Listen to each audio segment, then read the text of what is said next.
What is up, guys? Asurai here, back at it again with another video. For this time, we won't be making any hardware reviews, checking it out or whatever, or even gameplay footage. Rather, this is a starting guide for you guys out there who want to become, well, streamers.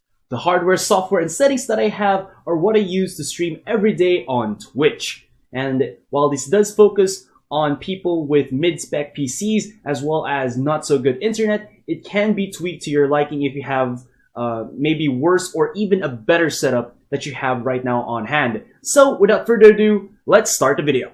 Pow! Wait. So a little bit of an extra info, guys, that again, this video is not sponsored by anybody. So all of the software that I'm saying right now is my personal preference, what I use on my day-to-day streaming again, and possibly even content creation. So if you guys have any other software that you use aside from this one, you can put it on the comment section down below. And now, finally, without further ado, let us go. Pa-pow!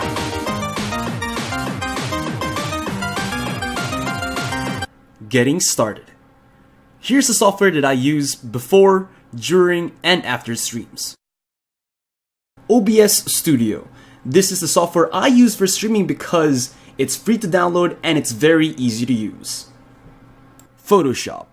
If you're willing to put in some elbow grease, you can make your own overlays and of course adding that personal touch to your streams. Snaz. Nope, not snacks, Snaz. This is the go-to software for showing countdowns, song playlists, and so much more. Spotify. I have Spotify Premium so that their ads won't play while I'm streaming, but you can go for the free version. Plus, it's a simple and not internet intrusive music player unless you have your own song collection on your PC that you can use. Music B. This is the MP3 player software I have because it has a lot of customizability. It looks sleek with tons of themes that you can go for, and so far, it's also very light on the PC. And yes, I focus a lot on light software that'll put the least amount of strain on your PC to maximize your gaming experience. Streamlabels app, a must-have software for keeping track of your followers, subscribers, and anything about stream notifications. Discord. If you're gonna try to build a community, having a place where you can gather aside from your stream is great, and Discord is just that app. PC specs. I'm not posting this to brag, but having a decent PC is vital to streaming because if, like me, you only have a one PC setup, it needs to shoulder the stress of streaming plus playing the game with acceptable performance or better.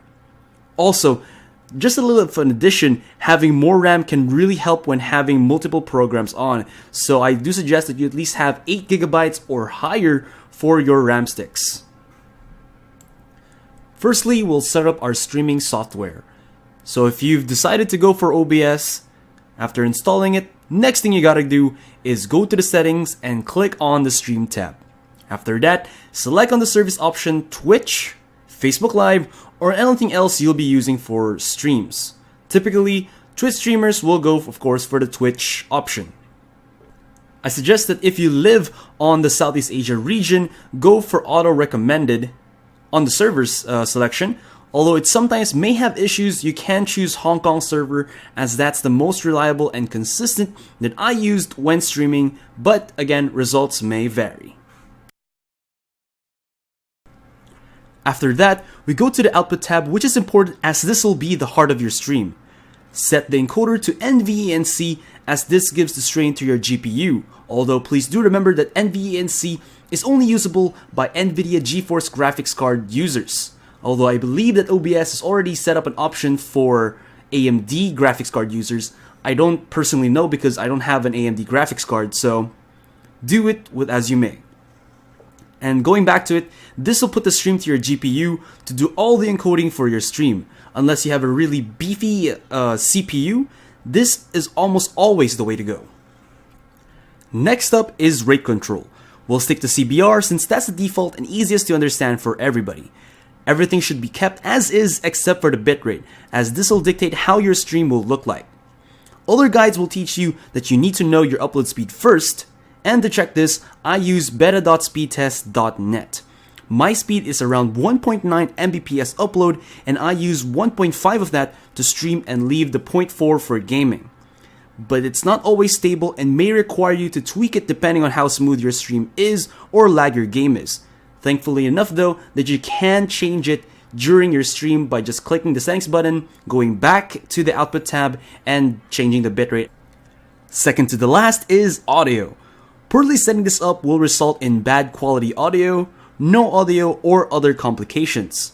It's only a matter of setting your desktop audio device to your used headset or speakers that'll be also heard by your stream. I prefer setting this specifically as not to have any issues. Same goes with the mic audio device, which is your input device or commonly known as your microphone. Make sure to go to your main interface and set them again. These are found at the bottom center portion of OBS. And last but not the least is the video settings. I set both my base and output resolution as 1280 by 720. Normally, it'd be set to 1920 by 1080, but because I don't have fast internet, high resolution means much more blurrier stream, and to fix that, setting it lower is the way to go. I found that 720p resolution is a good middle ground, but you can go lower if you feel that it's not still up to your internet speed. Next is the downscale filter. I have both used bilinear and Lanxess, and have found bilinear to be one with the smoother and clearer look. Next up is the common FPS values. It can be set to 30 FPS, which is the default, but I go for 60 FPS because I focus more on shooter games and have found it not to really affect my streaming even though I don't have the best upload speed. After setting OBS, let's make a basic scene. It'll contain an overlay with game capture, webcam, notifications, and some visible information. First up, I'll make a new scene called Test Overlay. Next is to add sources to your stream. The most needed ones would be your overlay, webcam, game capture, and followers.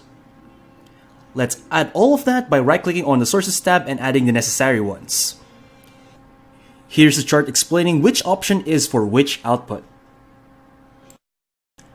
Next up is selecting the elements for your stream.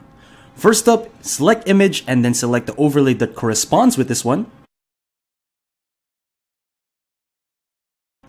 Next is select game capture, and then of course the game of your choice. For this one, it's gonna be Fortnite.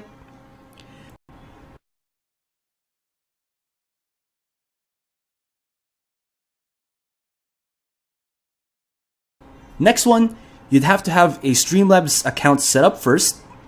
Once you've registered, go to the alert box, copy the widget URL, go back to OBS, select browser source, and paste the URL from Streamlabs alert box. This will be your notification squad when someone follows, subscribes, donates, hosts, and anything else. Next up, to show visible information on your streams such as followers, you have to have the Streamlabels app installed already on your PC, and you have to know which directory you put it on because that's going to be very important on this next step. Select text GDI plus, then check read from file. After that, browse for the folder of Streamlabs app when you've installed the software like I said before, and select on the multiple amount of documents most recent follower. This will show your most recent follower, and you can change this to your liking to anything else that you see on the lists of the documents there. And the last one is select video capture device, choose your webcam, and then your audience will see your beautiful face. Kapag nakita ka, ako'y nahihiya. At pagkausap ka, ako'y namumula. Sabi ng puso ko, ako'y in love sa'yo. After that, click start streaming and good luck. If you enjoyed that, hit that subscribe button for more videos, and like or dislike, whichever. Don't forget to also follow me on Facebook and Twitter, and lastly, join the Viewers Army Discord. Links will be in the description down below.